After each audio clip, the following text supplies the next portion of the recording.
माँ, मैं तो सोच रही हूँ कि जब तक प्रतीक जी और पापा जी का गुस्सा शांत नहीं हो जाता ना, मैं तो मायके ही चली जाती हूँ। हाँ, पर नहीं, मायके भी नहीं जा सकती, क्योंकि मायके जाने के लिए अपने कमरे में जाना पड़ेगा, और कमरे में गई तो प्रतीक जी मेरे लिए तो तलवार लेकर खड़े होंगे और देखते ही अटैक कर देंगे मेरे पे। रितु, घर की लड़ाई घर में ही लड़ी जाती है, बाहर जाने से बात बिगड़ जाती है बेटा। ये पति हैं वो तुम्हारे, शेर नहीं है जो खा जाएंगे। और रितु, प्रतीक का गुस्सा जो है ना, एक गुब्बारे की तरह है, जब बढ़ेगा ना तो एक पिन से फुस हो जाएगा। बिल्कुल। मुझे टेंशन तो नरेश की है। डांट लेता है, चिल्ला लेता तो बात वहीं खत्म हो जाती, लेकिन उसकी चुप्पी जो है ना, वही सबसे ज्यादा खतरनाक है। और उन्होंने तो कुछ खाया भी नहीं है, भूखे पेट तो गुस्सा और बढ़ता है। पर उन तक खाना पहुंचाया कैसे जाए, क्या करें? हाँ रितु, रितु बेटा।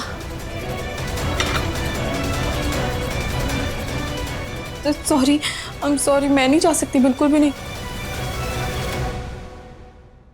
माँ, मैं माँ हूँ उसकी, बेटे से डांट खाती अच्छी थोड़ी ना लगूंगी। फिर मेरा भी तो ईगो है ना, वो हर्ट हो जाएगा ना। ना प्लीज ना, प्लीज। रिलैक्स लेडीज, मैं हूं ना। लाओ मुझे दो, मैं लेके जाता हूँ। हाँ, तू पागल हो गया है क्या? हाँ, तू बिल्कुल नहीं जाएगा। तुझे देखेंगे तो लावे की तरह फट पड़ेंगे बेटा। क्या हो गया मॉम, वैसे भी मुझे फर्क ही नहीं पड़ता। अरे अगर मुझ पर चिल्लाएंगे तो आप लोगों के लिए नॉर्मल हो जाएंगे, और कब तक आप लोग अपने पतियों से छुपन छुपाई खेलते रहोगे? हाँ निहार,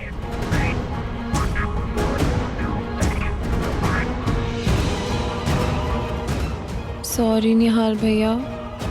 आपको मजा आया ना आज अपनी फ्रेंड्स के साथ? तो बस आपकी स्माइल के लिए इतना तो बनता है ना। चलो बाय। खाटू श्याम जी महाराज, मेरे बच्चे की रक्षा करना, रक्षा करना।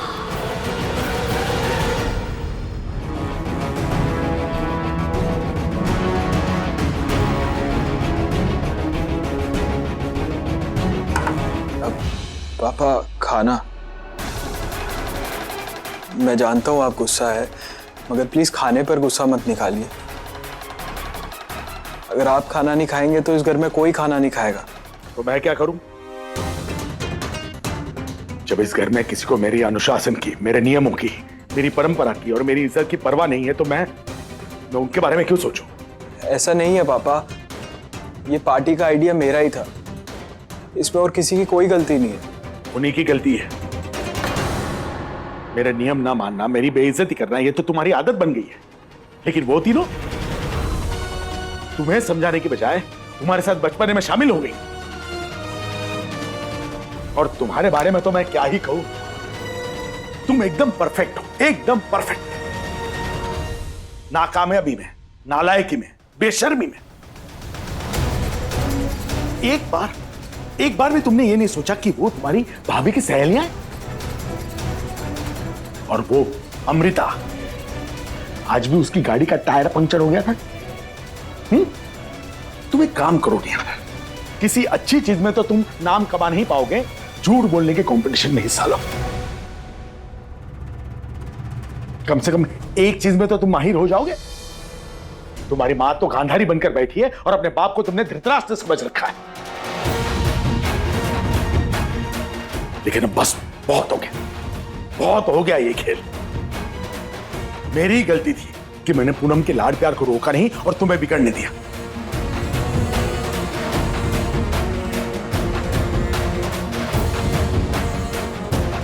देखो अपने भाई प्रतीक को, देखो कितना संस्कारी, कितना जिम्मेदार है वो।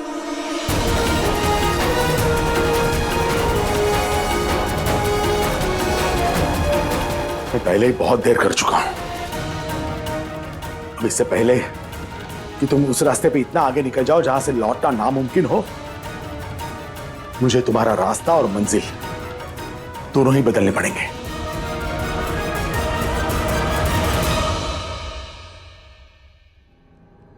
अब तुम्हारी आदतों को सुधारने का सिर्फ एक ही तरीका बचा है मेरे पास।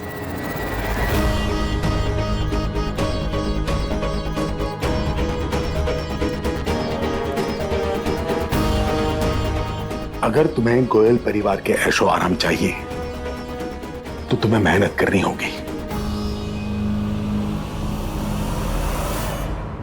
कल से हर रोज सुबह 9:30 बजे तुम ऑफिस में रिपोर्ट करोगे। श्रीधर जी तुम्हें तुम्हारा सारा काम समझा देंगे और धीरे धीरे तुम अपने भाई की मदद करना शुरू करोगे।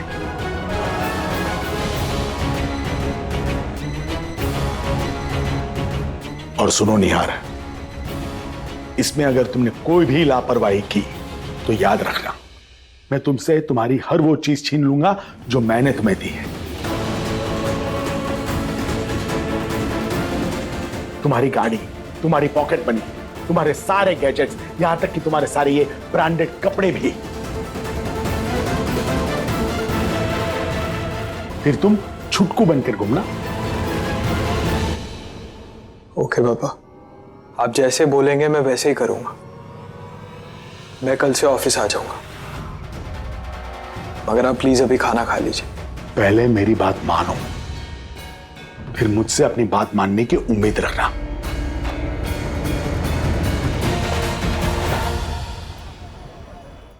भयंकर का पानी निकला यार ये जो कमीना नंबर 1। तो अगर रिजेक्ट करना ही था तो एक ही बार में करके खत्म करे ना। हम क्या टैक्सी हैं क्या जो चक्कर काटे जा रहे हैं और जब मन करेगा तब उतरेंगे। भगवान कसम, अगर मेरी मम्मी होती ना तो उसे टिंडे खिला खिला के मार देती। वैसे अब आंटी कैसी है? दिखा रही है कि नॉर्मल है पर है नहीं। बहुत बुरा लगा उन्हें यार।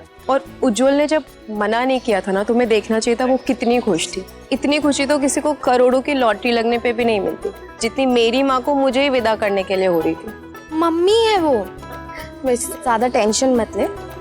पापा हमेशा कहते हैं कि अच्छा टाइम ना व्रत के बाद मिले हुए व्यंजनों की तरह होता है। जो इसे नॉर्मल खा लो तो वो फील नहीं आता, लेकिन अगर पूरा दिन भूखे रहने के बाद वो खाना मिले तो ऐसा लगता है कि धरती पे अगर स्वर्ग है ना तो वही है। पता नहीं मेरा अच्छा टाइम कब आएगा।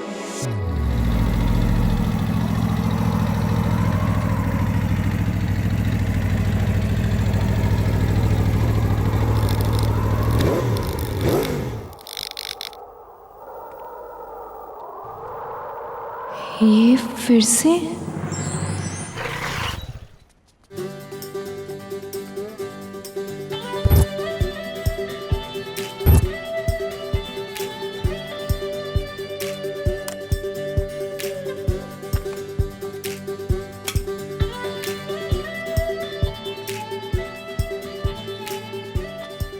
बेटा,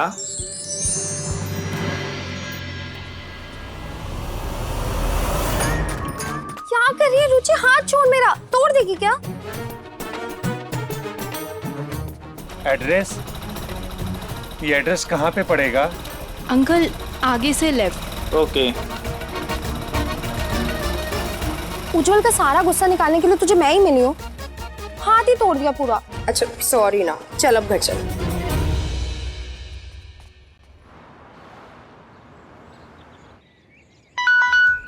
It's 7 a.m. Please wake up. It's 8 a.m. Please wake up. It's 8:30 a.m. Please wake up.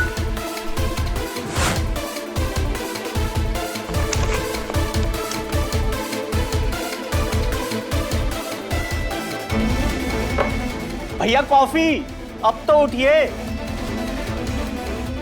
क्या है, सर पे पटकेगा क्या कॉफी? सो रहा हूं ना मैं। भैया आप ही ने उठाने के लिए कहा था, इसीलिए जगा रहे हैं आपको।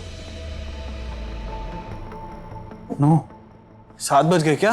भैया 7 नहीं 10 बज गए हैं।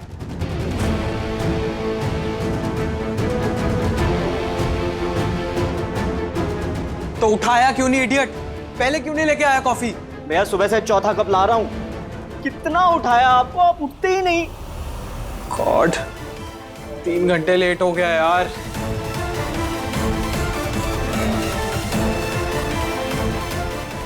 मैं तुमसे तुम्हारी हर वो चीज छीन लूंगा जो मैंने तुम्हें दी, फिर तुम छुटकू बनकर घूमना।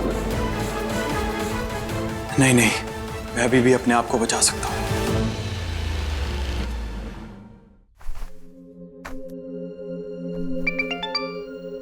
मम्मी का फोन बज रहा है।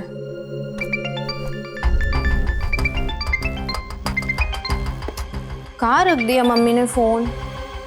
आजकल की मम्मियों के हाथ से फोन नहीं छूटता। और एक मेरी मम्मी जिन्हें अपने फोन की सुध नहीं रहती।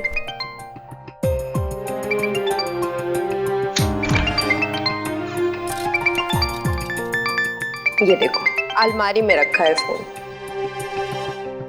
हेलो हेलो उषा जी, मैं कमल भाई ज्वेलर्स बोल रहा हूँ। मेरी एक दुकान की कस्टमर को आपके गहने बहुत पसंद आए हैं, वो दोपहर में आके ले जाएंगी। जी मम्मी तो घर पे नहीं है। अच्छा बेटा, वो आएंगी तो उनको बोल देना कि मेरा फोन आया था। हाँ। क्यों? बेटा मैं अंदर आ जाऊं? हाँ हाँ माँ, आइए ना। थैंक गॉड माँ, पापा जी का गुस्सा शांत हो गया। प्रतीक जी को तो मैंने कल ही सॉरी बोल के मना लिया था, पर पापा जी के गुस्से से बहुत डर लग रहा था। इनके गुस्से से तो माँ को भी डर लगता है, फिर हम क्या चीज है। अब वैसे एक बात करने आई थी तुमसे, बुरा तो नहीं मानोगी ना बेटा? नहीं नहीं माँ, बोलिए ना क्या बात है। पापा को ना अमृता और निहार की दोस्ती अच्छी नहीं लगती। वो जिस तरह से निहार के साथ बर्ताव करती है उसे समझना हम सबके लिए बहुत मुश्किल है। और सच कहूं तो मुझे भी अच्छा नहीं लगता। तुम अमृता को थोड़ा समझाओ कि वो निहार से थोड़ी दूरी बनाकर रखे। पर माँ, निहार भैया भी तो बराबर वो लड़का है, उसे कुछ भी समझाना बहुत मुश्किल है। अमृता को तो समझना चाहिए ना, वो लड़की है। पर माँ, मैं मासी और अमृता से कहूंगी क्या? इतनी समझदार तो तुम हो ही, अपने तरीके से समझा लेना।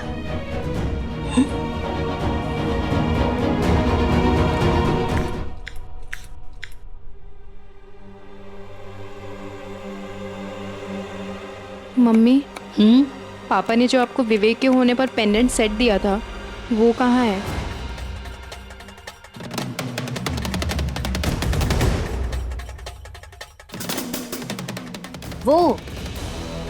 वो ना बेटा मैंने पॉलिश करने के लिए दिया है, थोड़ा फीका सा पड़ गया था ना इसलिए। अच्छा, लेकिन कल तो आप कह रही थी कि वो अंदर रखा है इसलिए आपने निकाला नहीं। सच सच बताओ, ये सब क्या चल रहा है? अभी कमल भाई ज्वेलर के यहाँ से फोन आया था, वो कह रहे थे कि आपने अपने गहने बेच दिए।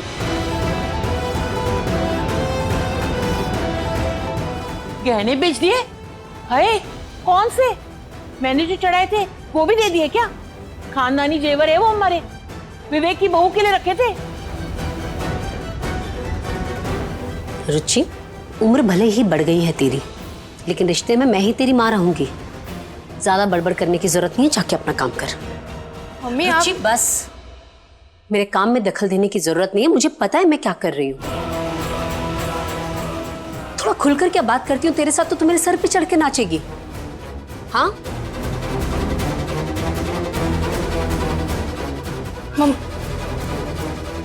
हे खाटू श्याम जी महाराज, कौन से गहने बेच दिए इस औरत ने?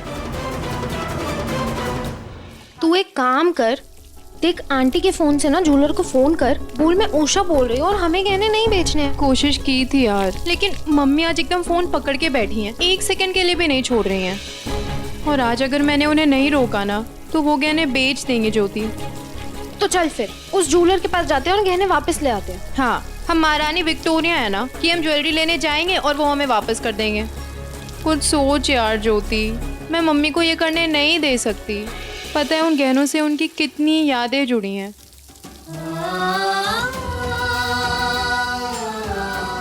तो फिक्र मत कर, मैं हूं ना, ढूंढते हम किसी को अपनी हेल्प करने के लिए।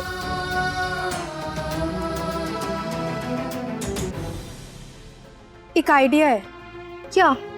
पापा, उन्हें तो सब जानते हैं ना, वो अगर गहने वापस मांगेंगे तो कोई कुछ नहीं कहेगा। मैं एक काम करती हूँ, मैं ना अभी उनके ऑफिस जाती हूँ और बात करके आती हूँ। हाँ, ये बहुत अच्छा आइडिया है। तो जल्दी अंकल के ऑफिस जा। हाँ चल, बाय बाय।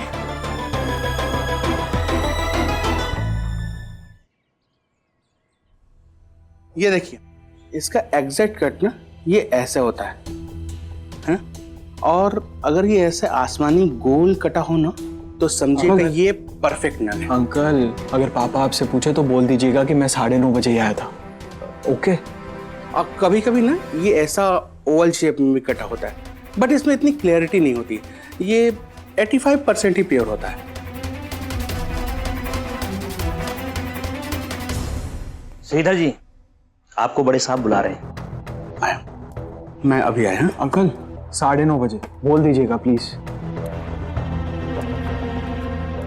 गॉड, इतना बोरिंग काम कैसे करते हैं लोग।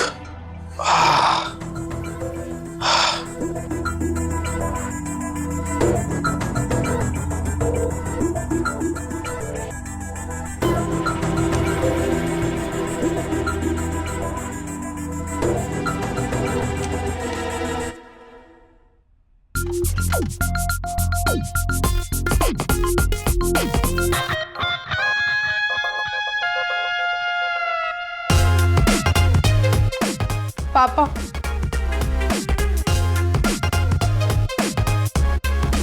पापा आपको पता है मम्मी ने अपने गहने बेचने के लिए ज्वेलर को दे दिए हैं और दोपहर में कस्टमर उन्हें लेने भी आ रही हैं। पापा आप कुछ सुन।